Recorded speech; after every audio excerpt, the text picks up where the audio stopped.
welcome everybody. We're super happy to have so much interest in this first webinar. And in order to get us started, I will go into screen sharing mode and would hand over to you, Anton, to get us started. Thank you, Yannick. Welcome, everybody. Glad to see so many of you joining us today online. So my name is Anton. I lead sanitation markets and private sector work at the UN Sanitation and Hygiene Fund. So some of you may know that as SHF. SHF is a UN fund focusing on market-based sanitation, and SANAP is an initiative by SHF. So we're funding the project, and Cewas is implementing it. And one part of SANAP is this scaling blueprints work that Cewas has done. They've done a fantastic job with this. I'm very excited to kick off this webinar series today. Without further ado, I'll turn it over to you, Yannick. Thank you very much, Anton. My name is Yannick. I've been working with Cewas for over a decade now, looking at enterprises in the wash space, and we're very happy to have lots of our alumni here on this call, people from the Young Water Connect community, from the SHF, and from the Magipreneurs community, and are organizing this session here as the first webinar of a series that is looking at the scaling pathways for the most essential sanitation business models that contribute to achieving SDG 6.2, and to some degree, of course, also SDG 6.3. We're organizing these webinars to share insights that we've compiled through work throughout the last years on basically how these business models grow over time, what are the key parameters that matter in order to succeed with these business models, and to also look at what are available benchmarks. We do this to provide further information to entrepreneurs in the community, but also to funders who are interested to build an understanding for what constitutes a successful business in sanitation. And as mentioned by Anton, we're cooperating with SHF. Are very grateful for this cooperation around the work on SANAP, and that also provides direct technical assistance to enterprises. Now, in these webinars, we also want to go a little bit deeper beyond the data points that are available also in the publication that you can download from the SHF website as well as from the Cewas homepage. And for that reason, in each of these seminars or webinars, we're inviting a couple of entrepreneurs. We want to also throw further questions towards to build an even more thorough understanding for what constitutes success, what drives these business models, and what is actually a key priority. And today we're really pleased to welcome Wali from FreshLife and Samuel from CleanTeam. And Wali, if you don't mind introducing yourself and FreshLife very briefly, that would be much appreciated. Thank you, Yannick. Hello, everyone. My name is Wali Mwalugongo, and I lead our partnerships and advisory work at FreshLife. And FreshLife is a sanitation business operating in Kenya and Lusaka, Zambia, and we provide container-based sanitation solutions to urban informal settlements in these areas, but really providing this solution as a pathway towards, of course, getting aspirational sanitation, environmentally friendly sanitation solutions, but also with a focus on safely managed sanitation. So we put up the toilets and then on a regular basis, collect all this waste and make sure that it is moved out of the community and gets to treatment or reuse eventually. Thank you, and happy to have this conversation today. Thank you for joining us, Wali, and over to you, Samuel. Yes, thank you. I'm Samuel Opoku, the CEO of CleanTeam Ghana Limited. CleanTeam was established in 2012 in Ghana, in Kumasi, the second largest city in Ghana. Mainly over the past decade, what we've been doing, we've been providing households CBS to the urban poor, clustered communities, and people who ordinarily before were using public toilets or were doing open defecation.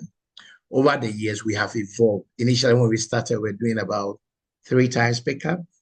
We moved to 2 times, and currently we're doing 1 time per week. And this has pushed us to a point we're able to sustain our operations. In 2021, World Bank did a project in Ghana, provided what we call biodigester, targeted the same market, and it changed our business strategy.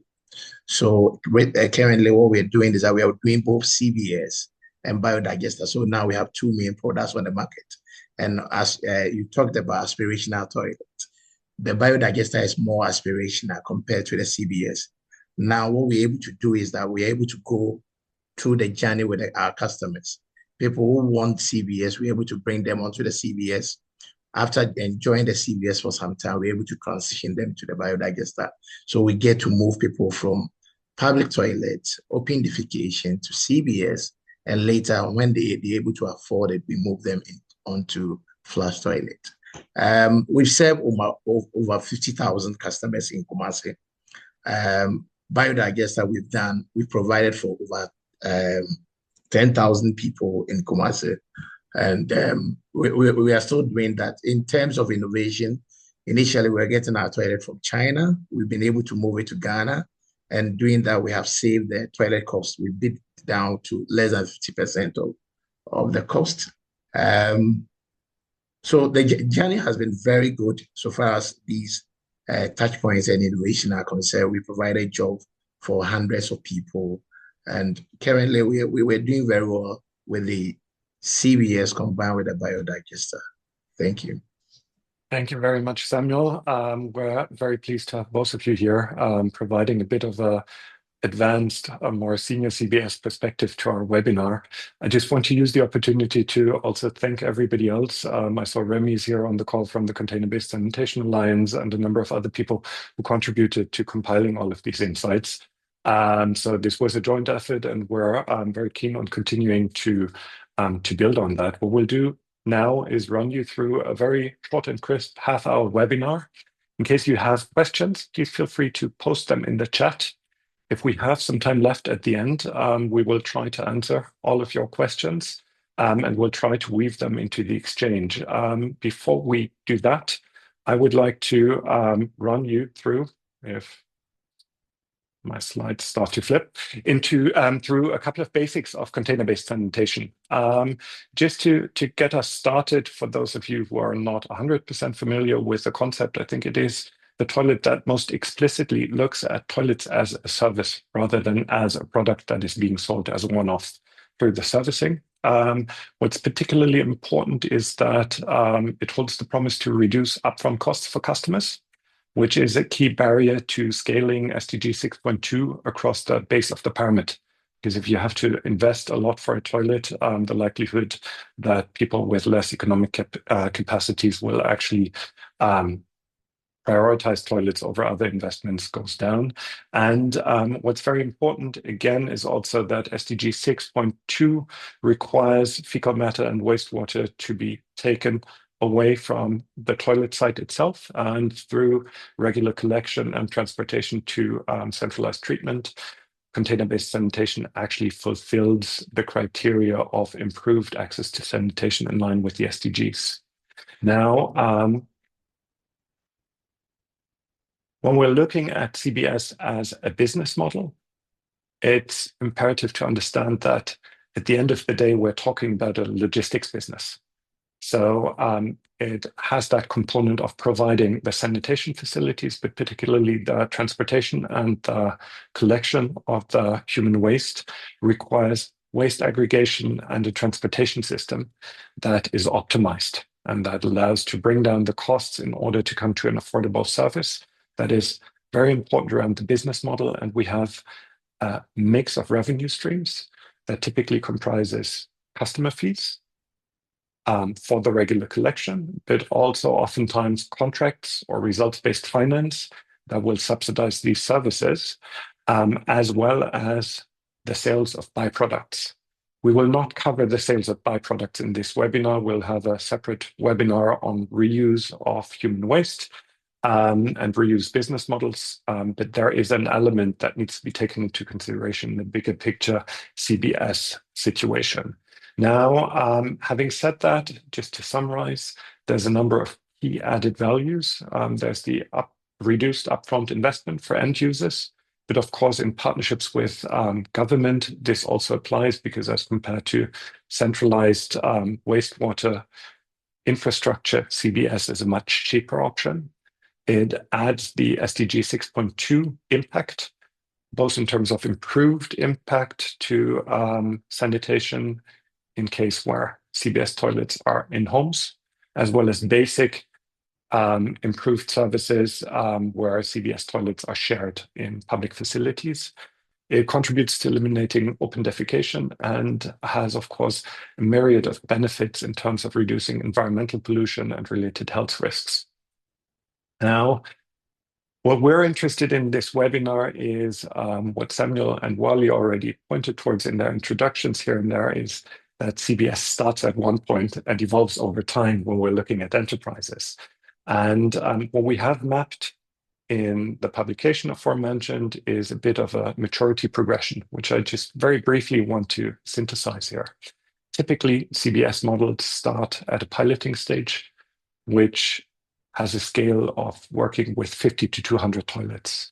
Here, quite important to validate that there's paying customers in a limited amount, oftentimes just covering a fraction of the operational costs. From there, CBS businesses move towards initial growth, where there should be steady growth towards achieving a market penetration of around 5 to 10% in the target area, moving up to around 1,000 toilets, which have been distributed, and reaching a cost coverage of around 50% with a positive gross margin. Just for the people who are not aware or who don't know these financial terms in detail, gross margin here refers basically to the revenue minus the cost for the direct services and is not considering the overhead costs, let me put it like that, of these operations. And at least those costs of the direct services should be covered at that point as a target. From there, we're typically seeing CBS businesses moving into expansion, servicing somewhere in between 3,000 and 5,000 toilets at a 15 to 20% market penetration rate, right? So if we're looking at a service area here, really trying to get more density and more coverage in that area through CBS solutions, building a steady growth of around 40 units per month. This is not yet at a scaling stage, but at an expansion stage, a good benchmark, and reducing the cost per customer to below $20 per year per customer. From here now, we're starting to move into areas where I would say the advanced enterprises are qualifying mostly, but where this is not something where we have a lot of CBS businesses at this point yet, which is the point of scaling to break even.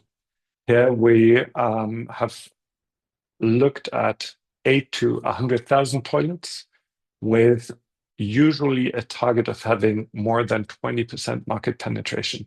This speaks to the strong need to actually invest into marketing in order to get that penetration rate up. Expanding service clusters in existing cities and starting to operate in multiple locations, so multiple cities, earmarking 5 cities as a benchmark target and covering all routine operations and expenses through revenues generated from services. And last but not least, we're looking at an ultimate stage, which is more focused on consolidating these services and continuing with the growth, for which the securing of long-term government contracts for CBS services is absolutely critical. And financial sustainability with that public integration should be achieved with a realistic net margin somewhere around slightly above 10% is something that in the very long run is what is considered or deemed potentially realistic with CBS, even though this has not been achieved at this point yet. Now, while you're looking at this just with a short summary, in the publication, we have compiled much more details on that. You can scan the QR code here if you want to access the publication directly. Of course, when you want to achieve long-term public contracts in this last stage, you of course need to be aware that you need to start working on that probably quite a few years earlier already. But to give you a sense for timelines here, in an optimal scenario, that consolidation stage is reached somewhere after 10 to 15 years. So this is, of course, not applicable to the enterprises who started out with this business model, who need a bit more time to actually have gone through all of the learnings, but optimizing that, we're looking at a realistic timeline of somewhere in between 10 and 15 years. So this requires actually very patient capital and financing support also to get to these points. Now, this is a bit of a generic introduction, and we want to put a bit more flesh to the bone. So this is why we've tried to compile kind of some of the key parameters for CBS models that we want to dive into, throw a few more numbers at you, but then also engage in a bit more exchanges with Samuel and Wali around that. For that, we've clustered key parameters of CBS models around the cost per customer per year, where we have parameters and KPIs like the cost of toilets, so the CapEx in that whole model, the number of toilets per collector, the collection frequency, and the density of customers. We then have the question of what is the number of toilets that are actually required to achieve full operational cost coverage, so the EBIT, which is the earnings before interest and taxes, right? So your overall performance, irrespective of the way how you finance it, where customer churn and orders and total installations of toilets play a very important role and actually need to be distinguished. And then the financial performance, where of course the fee collection ratio and the accounts receivables are key parameters. Now, I'll start to share some insights and would then always ask Anton from a finances point of view what he would be interested in. And if we're looking at this, just the benchmarks that we've seen emerging mostly throughout data that was compiled last year is that the costs per customer per year, which is of course super imperative for the question of reaching the base of the pyramid, on average range somewhere in between 10 and 17 US dollars per year per person. FreshLife, as an example, has a target of bringing down its costs per customer per year to $13 from currently 16 in Kenya. Around those other indicators, one thing is the regular recurring cost. Another thing is the question for how much do you sell a toilet? Here, there's very different ranges. There's very expensive toilets that are used for CVS that might cost beyond $1,000. With CleanTeam, I think Samuel just mentioned it as well. There was a study in 2017 that put a benchmark for $40 to $50 for the landed costs of a toilet. And the density of the toilets is, of course, important for the logistic reasons, right? If you have lots of customers, you can organize logistics much easier. Here we have from the leading CBS operators benchmarks of in between 100 and 200 toilets per square kilometer. So in quite densely populated areas, usually urban or peri-urban areas where this model is being applied. Serving somewhere at the moment between 3,000 and 10,000 toilets. Just again, to give you benchmark, Wali and FreshLife currently, or at the end of last year, were operating more than 8,000 toilets. And what Samuel already mentioned is then the collection frequency is another major cost factor because it is ultimately fuel and staff time plus equipment to do that collection, where CleanTeam has managed to switch to dry toilets to bring down the collection efficiency or the collection frequency from thrice a week to once a week, which of course has also had an impact on the costs. Now, Anton, with these types of numbers, you're looking at scaling market-based solutions with SHF. What would you like to know from Samuel and Wali around that? And you're still muted, Anton. Sorry. Of course. Thanks, Yannick. Yeah, I think with my investor hat, we're definitely interested in the per capita cost as well as the how much of this per capita cost can be covered through non-grant revenues from customers, etc. now to a question to Wali and Samuel to understand this, like how much can bottom of a pyramid customers pay for this service reliably, and how does this CBS model can reach that price that they can pay if it can, and then if it can, then how do you replace that with government contracts? What's the model, or some other contracts? How to cover the remaining parts? And I would suggest ladies first, Wali, if that works for you. I'd ask you to keep it short in your responses so that we can pick up a couple of questions also from the audience later on still. Great, sounds good. Thanks, Anton, for that question. And also a good question to think about. So how would the communities be able to afford? So for us, in our experience over the last 14 years of implementing, different contexts and different demographics are able to afford. Affordability is based on their actual spending currently on sanitation in the household. And right now we are seeing about a 1 to 3% spend in their household income being spent on sanitation, which is shared outside and dignified. And so bringing a product closer to them and a product that actually serves their needs, we are getting them also convert that amount that they're already spending to now taking up improved sanitation options. Now, for our case, we are also looking at, from Yannick's presentation, how we then optimize along the logistical components of actually providing the service so that you can get the cost to as low as possible. This, what we are calling the cost per person per year, for it to be affordable to government, because for this to be sustainable, it needs actually government buy-in and government support. So we need to get the cost as low as possible so that it's affordable to government. And that's why we are working towards lowering our cost per person to at least $13, noting that the other available options in the market are seaward systems.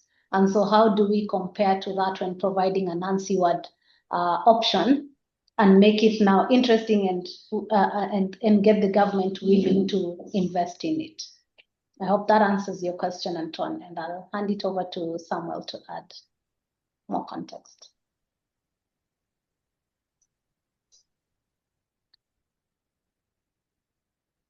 Samuel, do you have anything to add? Yes, that's an interesting question. So for us, we make a gross margin around 26 to 30%, depending on other variables. Key among them will be fuel cost, which is more something not within our control because it's purely logistical business. Fuel and maintenance is very key to Ghanaian context because within the last 3 years, at a point, inflation was around 52%, 54%. Currently, it's down to 5.4%. So you can tell it was a big issue for some of us. But then in terms of the cost per capita, ours ranges from $10 to $11. It is on the minimum side. Purely, we cover the waste collection cost, the fuel cost, the maintenance cost, and the waste treatment cost. These four come together to actually come to this cost. In terms of affordability, in fact, largely people pay around $6.07 a month. But within this, 20% goes to the government as VAT. So in Ghana, there's VAT on our service. So we eventually get around $5.60. And therefore, we're able to fully cover the cost and get something to cover our overheads. But the only problem now in Ghana, so far as the market is concerned, is this. We are struggling with desertification because in Kumasi, there are other toilet options. I talked about the biodigester. The government ran a project in Ghana and they were building 30,000 units of that in the same market. Before then, we had about 3,600 of a household on our service. And because of this competition, it affected us and we lost close to about 500 customers. because these were people who were using our services and could afford the subsidized toilet. And they felt that was more improved. And actually, it's more improved because it's a normal flush toilet. The only difference is the containment. And that could fit in a very small space. And under the project, they were paying just $70. So if you actually put what they were paying monthly and aggregate an annual fee of what we're charging, they could get that toilet. So the point was that if you touch on our fee, you tend to push people to go for the government subsidized rate. So that was very tricky thing for us. And because of that, we lost it. So now what we're experiencing is this. Yes, when people go outside and go for the public toilet, a day in Ghana, they pay around 2 cedis. A month for just a person will be around $6 for public toilet. So for a household of 5, that will be around $30. They could have paid far higher than what we were to charge them. But now the problem is that if you approach a potential customer and you sell our CBS to them, the decision is around whether to go for biodigester toilet, build a permanent toilet that the person will not have to pay continuous fee every month. So that is what we have in the market. Now, what we've also observed is this. The more people income levels get better, the more they aspire for more improved toilet. So you will have some customers with you. They will be with you for about 2 years. And over the year, if things change or the economic level change, they tend to go for a more higher toilet, or they move from where they stay, where there was no toilet, to a place where there's toilet. So these are some of the things when it comes to affordability that is influencing people's decision as to how much they want to pay for CBS and what they don't want to pay for CBS. Thank you very much, Samuel. Particularly the point of subsidized toilets kind of undercutting the competition of CBS is very interesting, because on the one hand, we'd love to see more investments into sanitation, but sometimes it can backfire as well, right? Fantastic. Let me move to question of size.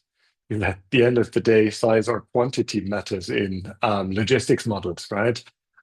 So one of the things that Ernst & Young and WhatsApp put out as a benchmark target with CleanTeam in Ghana was a 14% EBIT margin with around 20,000 households subscribed under a PPP model to CBS.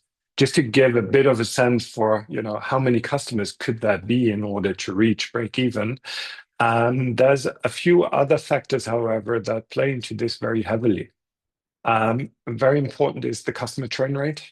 It's good and nice to have lots of people sign up, but if they leave and cancel their subscriptions again, your numbers don't stay up sustainably.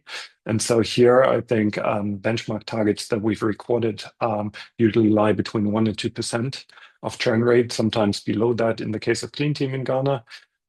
We have then a question of what's a growth target? I had in the maturity progression, in the initial growth, I think a target of 40 units per month, which are being added. That is good to get started, but to actually start growing and scaling, a more ambitious target of around 60 units would be probably a more suitable target. And then we have some actors like FreshLife who are closing 100 to 150 active toilets per month, though some of these are only temporary. But also others like Soil, for example, has targets of around 200 additional toilets per month. So this could then go up more or less indefinitely. Anton, scale-wise and growth rate-wise, how does that fit with your ambition from a funder's perspective? What, again, would you shoot towards Samuel and Wali in terms of questions? And again, you're muted. Sorry.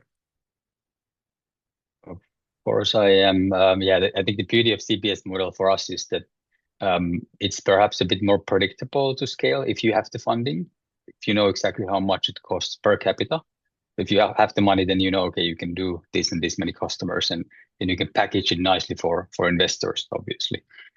So Samuel and Wali, what are the top constraints? Like, let's say 2 top constraints preventing you from scaling fast enough, and how do you plan to remove that? And I would like to hear not only the funding, of course you can mention that, but if you do, please specify what kind of funding, if that's one of the 2 you mentioned. And Samuel, do you want to start this time?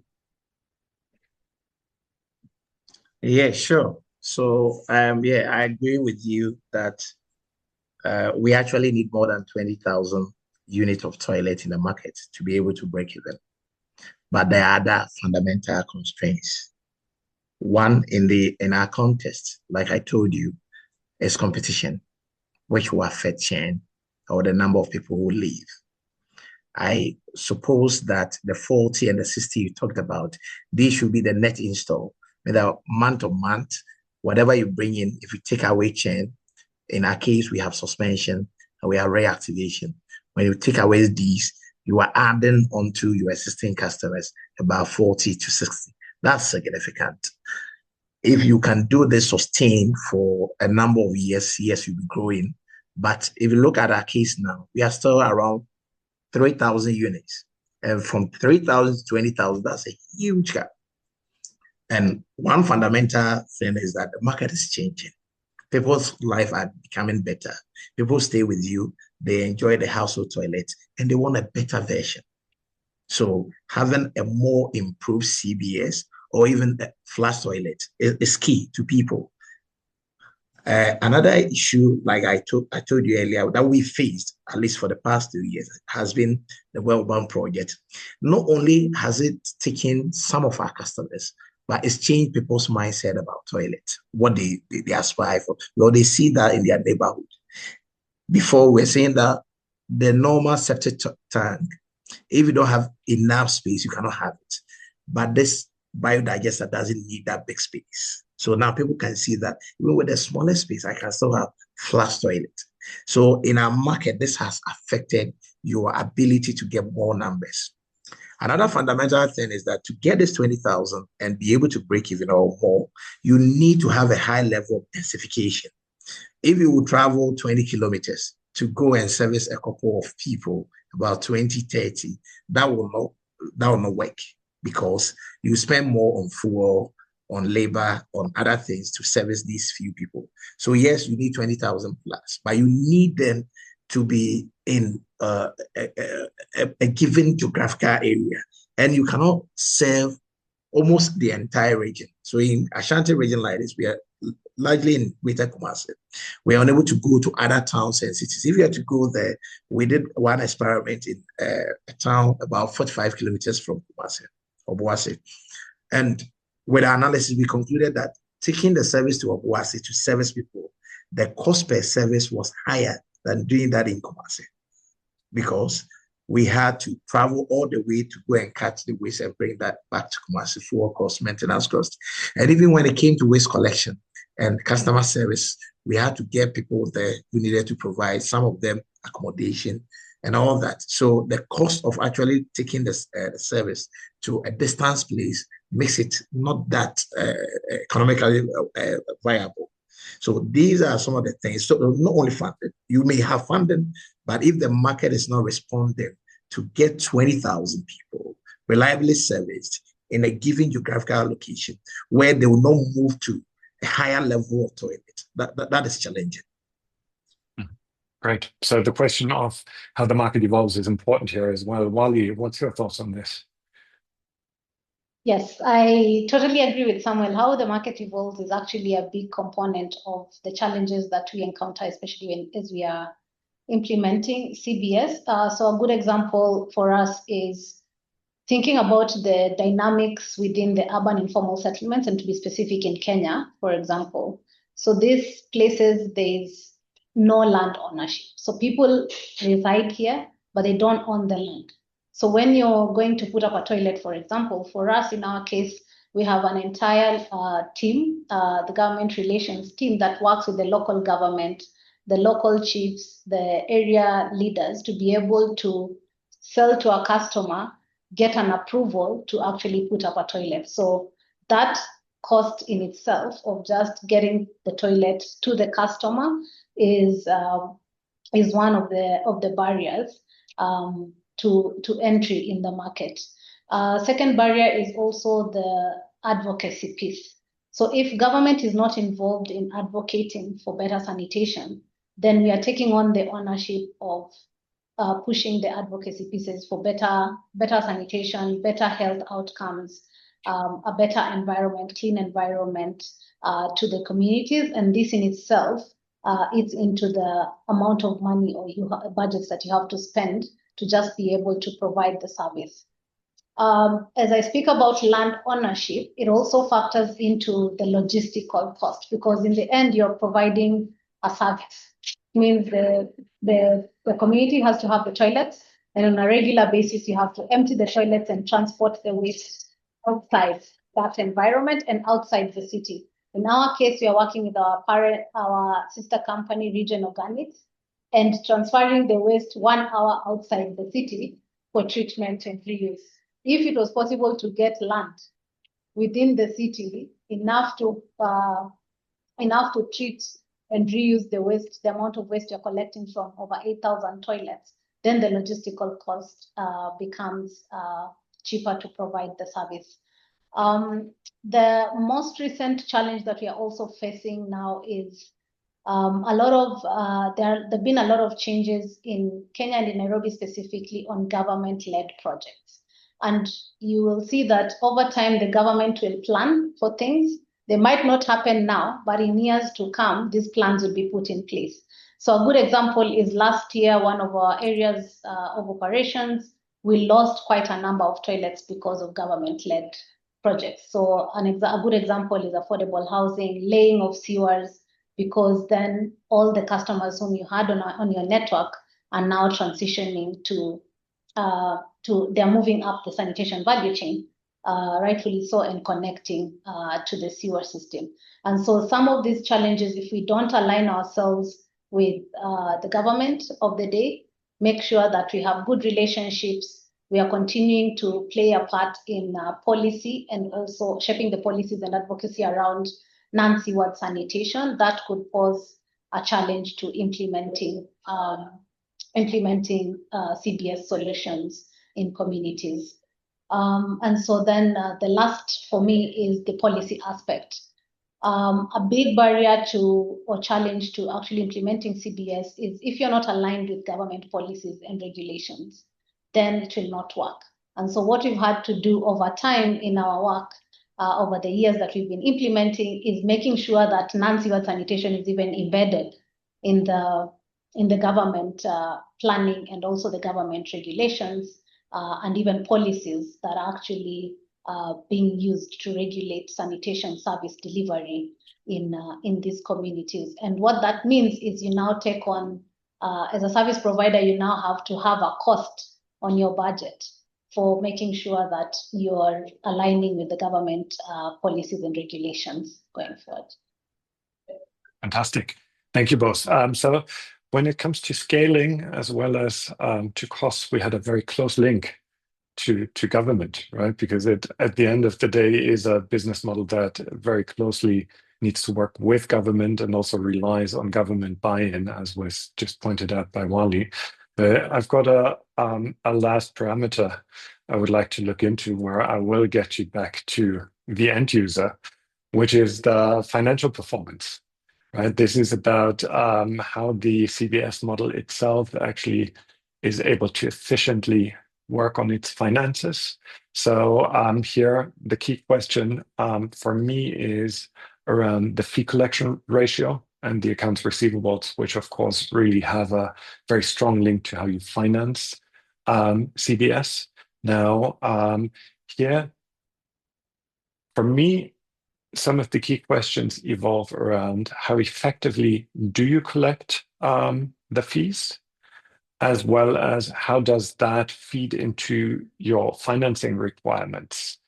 Anton, how do you look at the management of finances and revenues in this model? And where do you see critical questions that you would like to have answered?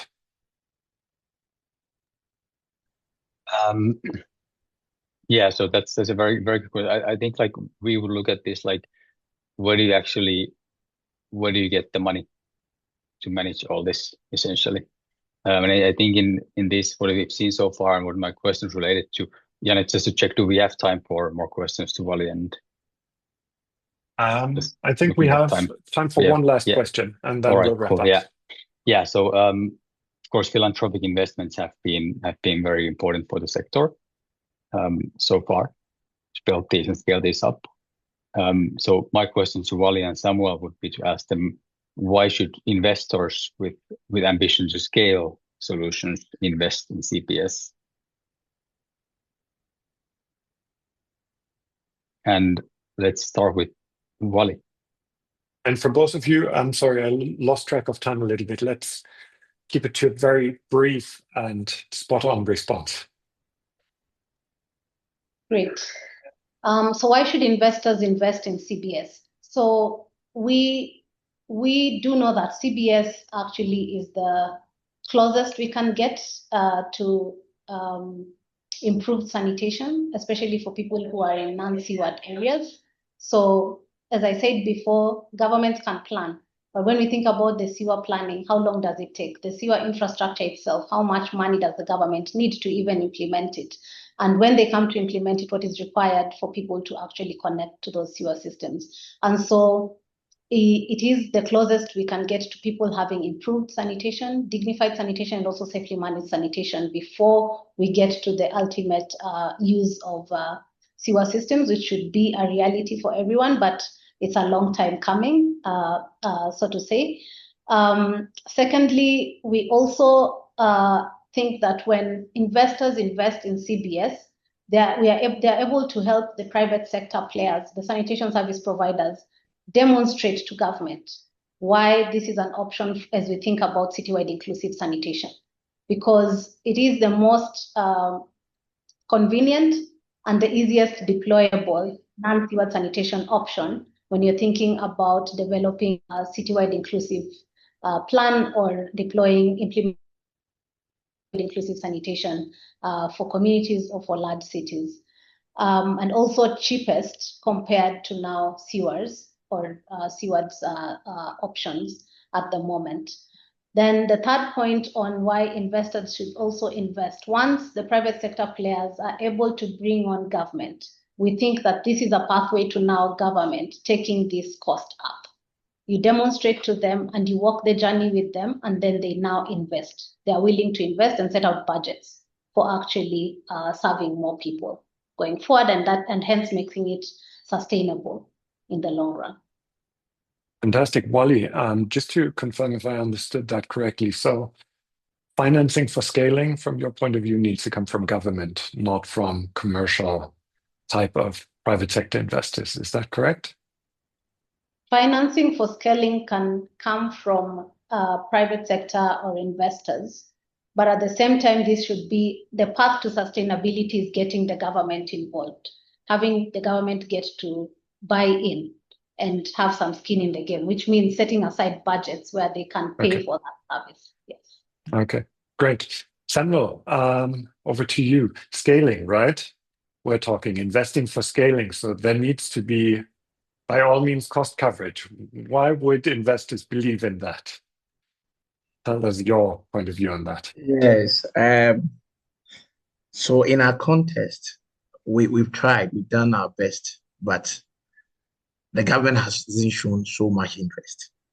The only support they have done over the years is to give us a support in kind. For example, where we operate from, we are lucky to have a location within the city where we're able to treat our waste given by the local government at no cost to us. But the central government, we've pushed for even the taking away of the VAT, not even asking the government to give us money, but the VAT on the service, they should take it away. And even that we have struggled. So if private funders withdraw from the market or support for these kind of service, it's going to be difficult for environment like Ghana, Kumasi, to be able to have this kind of solution. And to be frank with you, Yes, there are other toilet solutions, but CVS in our context has served the last mile people who ordinarily wouldn't have access to toilet. And they tend to pollute the environment and affect everybody. So for me, at the bottom of this has saved life. Not the lives of only those who had access to the toilet, but other communities in the city. Said that the waste we have collected from the environment did not have its way into the environment, polluting food and other things that will affect the larger society.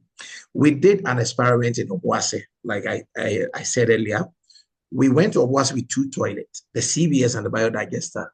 Within the first 3 months, we were able to onboard over 200 people on the CVS, and we had less than 10 people for the biodigester because of the initial upfront payment, because all that they needed to pay was less than $7, and they have access to toilet.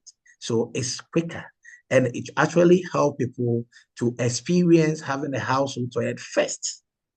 And for me, it changes people's behavior, their mindset about having toilet and even paying for toilet. So over the period, people who had opportunity to be enrolled on the CBS, they begin to enjoy, they see the sense of having 24/7 toilet. They were the public toilet during the night and they even would have been closed. But here they have their own toilet, that privacy, that dignity. Over the years, they begin to appreciate why they need to put or capture toilet as part of their budget, to say that, look, it's worth investing in toilet. So the aspect of behavioral change, the mindset for the bigger community, and for even their children, these households, their children, to learn from it and in future support investment in this area, for me, is very powerful. So in terms of the impacts on the people and community, I think it's been very huge. Fantastic. Thank you, Samuel. So looking at the bigger picture as well with CBS, possibly even only as the entry product for a more viable, broader sanitation business as such. With that, I would like to thank everybody for attending this webinar. We're quite sorry that we took you 10 minutes over time, but I think the insights from Samuel and Wali were all the while to stay on a little bit longer.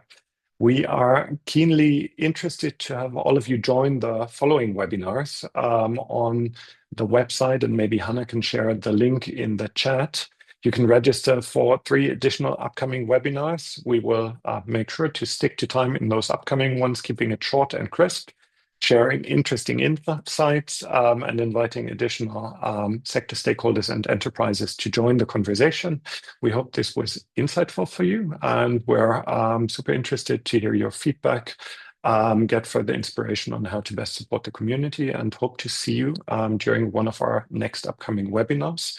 And with that, it only remains for me to again thank you, Wali, you, Samuel, and you, Anton, for the support around this. A special thanks, of course, to SHF for making all of this work possible, and also to everybody else who contributed along the way.